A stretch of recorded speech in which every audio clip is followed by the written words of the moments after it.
Hi hello welcome to Indian knowledge university.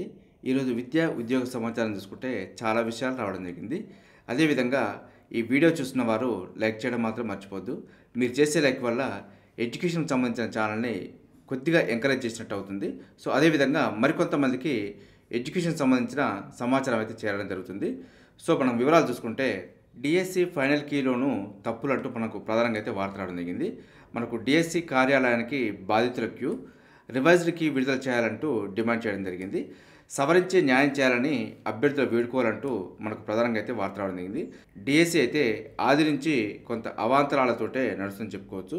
So ప్రధానంగా మనకు final key వచ్చిన తర్వాత కూడా మరికొన్ని ప్రశ్నలకు సంబంధించి అభ్యంతరాలు అయితే అభ్యర్థులు వ్యక్తం చేయడం జరుగుతుంది.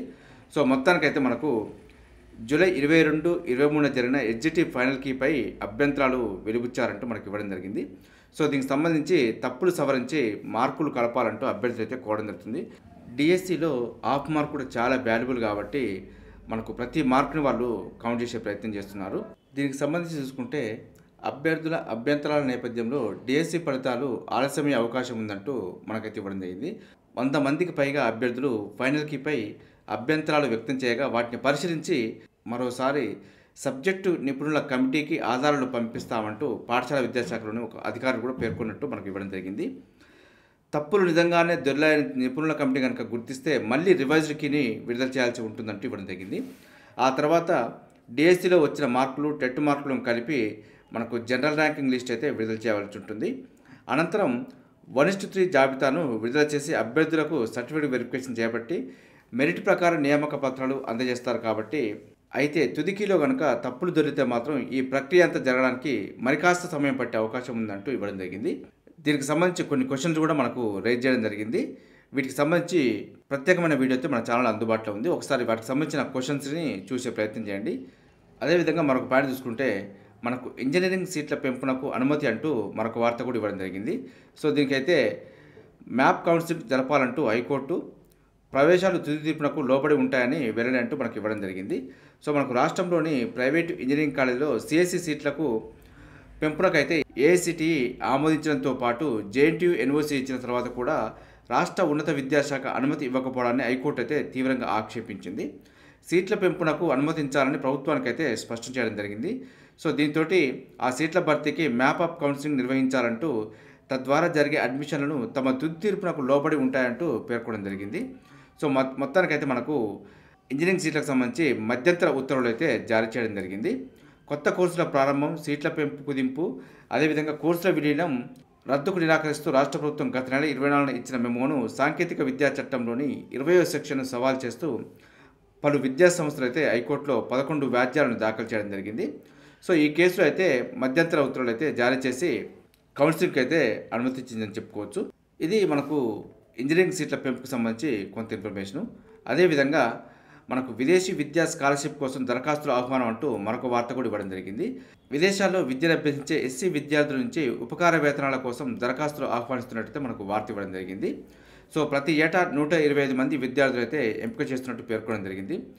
దరఖాస్తు చేసుకునే వారు ఈ ఏడాది ఏప్రిల్ 1 వరకు 35 ఏళ్లకు మించరాదంటూ ఇవ్వడం జరిగింది. అదేవిధంగా తల్లిదండ్రుల సంవత్సర ఆదాయం 8 లక్షల లోపు మాత్రమే ఉండాలంటూ పేర్కొనడం జరిగింది. డిగ్రీలో 60% పైగా మార్కులు వచ్చి ఉండాలి. ఒక కుటుంబం నుంచి మొదటిసారి ఒకరికి మాత్రమే అవకాశం కల్పిస్తున్నట్టు, అదే ఏడాదిలో ఖాళీలు ఉన్నచో రెండో వారికి కూడా దరఖాస్తు చేసుకునే అవకాశం కల్పించబోతుంది. ఏడాదిలో 2 సార్లు దరఖాస్తు చేసుకునే అవకాశం కల్పించనుండగా ఫిబ్రవరి నెల నుంచి 45 రోజుల పాటు, రెండోసారి సెప్టెంబర్ నెల నుంచి 45 రోజుల పాటు దరఖాస్తు చేసుకోవచ్చంటూ సూచించడం జరిగింది. మరింత సమాచారం కోసం అయితే మనకు NOS.MSJE.gov.in అఫీషియల్ వెబ్సైట్లో చెక్ చేసుకోవచ్చు. ఇది విదేశీ విద్యా స్కాలర్షిప్ దరఖాస్తు కోసం కొంత ఇన్ఫర్మేషన్ అయితే చెప్పే ప్రయత్నం చేశాను. అదేవిధంగా రేపటి వరకే దోస్తు స్పెషల్ రిజిస్ట్రేషన్ అంటూ మరొక వార్త కూడా ఇవ్వడం జరిగింది. ఎవరైతే డిగ్రీలో జాయిన్ కావాలనుకున్నారో వారికైతే ఇది చివరి అవకాశం అని చెప్పుకోవచ్చు. మనకు ఈ నెల 11వ తేదీ వరకు రిజిస్ట్రేషన్ ప్రక్రియ అయితే కొనసాగుతుంది. రిజిస్ట్రేషన్ ఫీజు ₹400 చెల్లించి వెబ్ ఆప్షన్లకు సైతం ఈ నెల 11 వరకు అవకాశం కల్పించడం జరిగింది. 10వ తేదీన సర్టిఫికేట్ వెరిఫికేషన్ ఉంటుంది. ఈ నెల 12న స్పెషల్ డ్రైవ్ అడ్మిషన్ సీట్లను కేటాయించనున్నారంటూ ఇవ్వడం జరిగింది. స్టూడెంట్స్ ఈ నెల 13 నుంచి 16 వరకు సీటు పొందిన కాలేజీలో ఫీజు చెల్లించి స్వయంగా రిపోర్టింగ్ చేసి సీటు రిజర్వ్ చేసుకోవాలంటూ మనకు సూచించడం జరిగింది. ఇది మనకు దోస్తుకు సంబంధించి చివరి అవకాశం అని చెప్పుకోవచ్చు. అదేవిధంగా మనకు త్రివిధ దళాలకు మార్గం మిలిటరీ స్కూల్స్ అంటూ ప్రధానంగా మరొక వార్త కూడా ఇవ్వడం జరిగింది. దీని గురించి ప్రత్యేకమైన వీడియో అయితే మన ఛానల్లో అందుబాటులో ఉంది. ఒకసారి చూసే ప్రయత్నం చేయండి. సో 6వ తరగతికి అదేవిధంగా 9వ తరగతి ప్రవేశాలకు సంబంధించి నోటిఫికేషన్ అయితే రావడం జరిగింది. ఆన్లైన్ దరఖాస్తుకు చివరి తేదీ అయితే సెప్టెంబర్ 19 వరకు ఉంది. ఎవరైతే 5వ తరగతి అదేవిధంగా 8వ తరగతి చదువుతున్నారో వారైతే ఈ ఎగ్జామ్ రాసుకోవచ్చు. ఇదైతే మనకు రాష్ట్రీయ మిలిటరీ స్కూల్లో చేరడానికైతే అవకాశం ఉంటుంది. సో దీంతో త్రివిధ దళాలకు మార్గం అయితే ఈజీగా ఉంటుందంటూ మనకి ఇవ్వడం జరిగింది. సో దీనికి సంబంధించి ప్రతి విషయం అయితే ప్రత్యేకమైన వీడియోలు అయితే మన ఛానల్లోని ప్లేలిస్ట్లో సెంట్రల్ స్కూల్ అడ్మిషన్స్ దాంట్లో మనకు ఈ వీడియోలు అయితే అందుబాటులో ఉన్నాయి. ఒకసారి చూసుకునే ప్రయత్నం చేయండి. అదేవిధంగా మనకు యూనివర్సిటీస్ రిక్రూట్మెంట్ బోర్డులో మహిళలకు ఛాన్స్ అంటూ మరొక వార్త కూడా ఇవ్వడం జరిగింది. నిర్ణయం తీసుకున్న రేవంత్ సర్కార్ అంటూ మనకు ప్రధానంగా అయితే రావడం జరిగింది. గత ప్రభుత్వంలో చైర్మన్ సభ్యులంతా పురుషులే ఉన్నారు. దీని కారణంగా బిల్లును అయితే రాష్ట్రపతి మరియు కేంద్రానికి పంపిన నాటి గవర్నర్ అంటూ వార్త ఇవ్వడం జరిగింది. మహిళలకు ఛాన్స్ ఇవ్వాల్సిందేనని రాష్ట్రానికి కేంద్రం సూచన, అందుకు అనుకూలంగా రాష్ట్ర ప్రభుత్వం డిసిషన్ అంటూ మనకు అయితే వార్త ఇవ్వడం జరిగింది. దీంతో మనకు రాష్ట్రపతి ఆమోదం తెలిపే అవకాశం ఉంది. ప్రస్తుతం వివిధ వర్సిటీల్లో సుమారు 2000 టీచింగ్ పోస్టులు ఖాళీగా ఉన్నాయి. సరైన స్టాఫ్ లేకపోవడంతో విద్యార్థులు ఇబ్బందులు ఎదుర్కొంటున్నారంటూ ఇవ్వడం జరిగింది. సో దీని కారణంగా అయితే మనకు కామన్ రిక్రూట్మెంట్ బోర్డుకి అయితే ఆమోదం తెలుపబోతుంది. సో దీంతో మనకు త్వరలో 2000 టీచింగ్ పోస్టులకు సంబంధించి కూడా నోటిఫికేషన్ రాబోతుంది. అదేవిధంగా ఇరిగేషన్ శాఖలో త్వరలో ఈఎన్సీలు అదేవిధంగా సిఈలు అంటూ ఇవ్వడం జరిగింది. 687 మంది కొత్త ఏఈలకు పోస్టింగ్ ఆర్డర్లు అంటూ కూడా మనకు ఇవ్వడం జరిగింది. మరో వారం రోజుల్లో 687 మంది ఏఈలకు పోస్టింగ్ ఆర్డర్లు ఇచ్చేందుకు ఉన్నతాధికారులు అయితే చర్యలు చేపట్టడం జరుగుతుంది. సో వీరైతే కొత్తగా అపాయింట్మెంట్ ఆర్డర్లు పొందిన వారు జాయినింగ్కి అయితే అవకాశం ఉంది. అదేవిధంగా మనకు లైబ్రరీ పోస్టుల ఎంపిక జాబితా వెళ్ళాలంటూ కూడా మనకు వార్త ఇవ్వడం జరిగింది.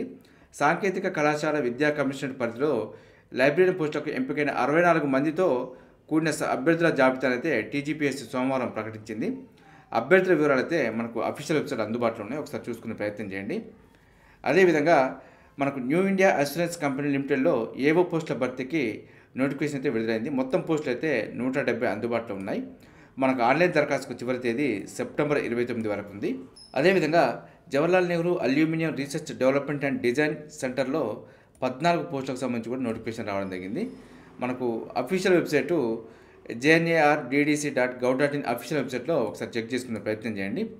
అదేవిధంగా ఐఐటి మద్రాస్లో ఎంబీఏ చేయడానికైతే నోటిఫికేషన్ విడుదలైంది.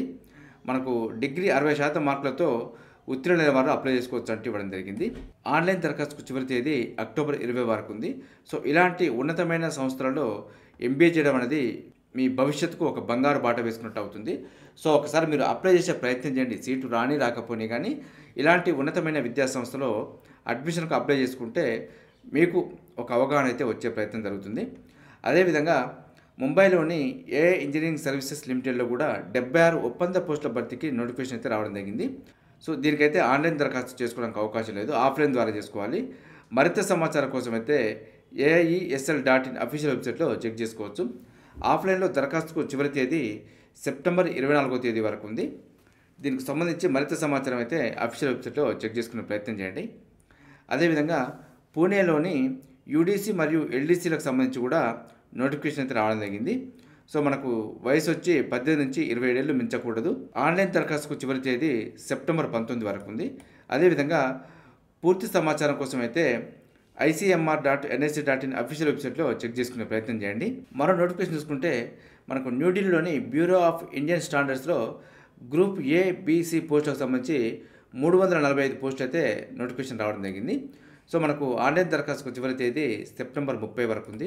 మరింత సమాచారం కోసం అయితే bs.gov.in అఫీషియల్ వెబ్సైట్లో చెక్ చేసుకోవచ్చు.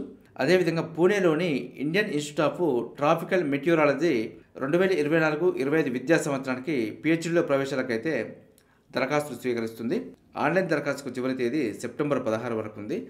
మరింత సమాచారం కోసం అయితే trapmed.res.in అఫీషియల్ వెబ్సైట్లో చెక్ చేసుకోవచ్చు. సో ఇలాంటి అడ్మిషన్ నోటిఫికేషన్ వచ్చినప్పుడు అప్లై చేసుకునే ప్రయత్నం చేయండి. అదేవిధంగా న్యూఢిల్లీలోని నేషనల్ సీడ్స్ కార్పొరేషన్ లిమిటెడ్లో మనకు 6 పోస్టులకు సంబంధించి నోటిఫికేషన్ అయితే రావడం జరిగింది. మనకు ఎంపిక విధానం అయితే కంప్యూటర్ ఆధారిత పరీక్ష, అదేవిధంగా మెరిట్ స్కోరు, సర్టిఫికేట్ పరీక్షల ఆధారంగా ఉంటుందంటూ ఇవ్వడం జరిగింది. మనకు దరఖాస్తుకు చివరి తేదీ సెప్టెంబర్ 30 వరకు ఉంది. మరింత సమాచారం కోసం అయితే indiasheets.com అఫీషియల్ వెబ్సైట్లో చెక్ చేసుకోవచ్చు.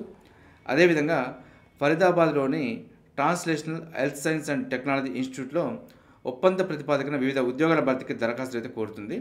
మొత్తం పోస్టులు అయితే 4 ఉన్నాయి. మనకు ఆన్లైన్ దరఖాస్తుకు చివరి తేదీ సెప్టెంబర్ 22 వరకు ఉంది. మరింత సమాచారం కోసం అయితే thsta.res.in అఫీషియల్ వెబ్సైట్లో చెక్ చేసుకోవచ్చు. చూసారుగా, ఇది ఈరోజు సంబంధించి విద్యా ఉద్యోగ సమాచారం. ఇదే విధంగా మన ఛానల్ అయితే ప్రతిరోజు మార్నింగ్ రావడం జరుగుతుంది.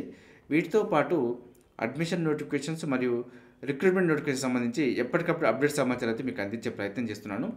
మన ఛానల్ చూస్తున్న వారు సబ్స్క్రైబ్ చేసుకొని ఫాలో అవుతూ ఉండండి. ఈ వీడియో నచ్చితే లైక్ చేయండి, షేర్ చేయండి. సబ్స్క్రైబ్ చేసుకోవడం మాత్రం మర్చిపోద్దు. Have a nice day.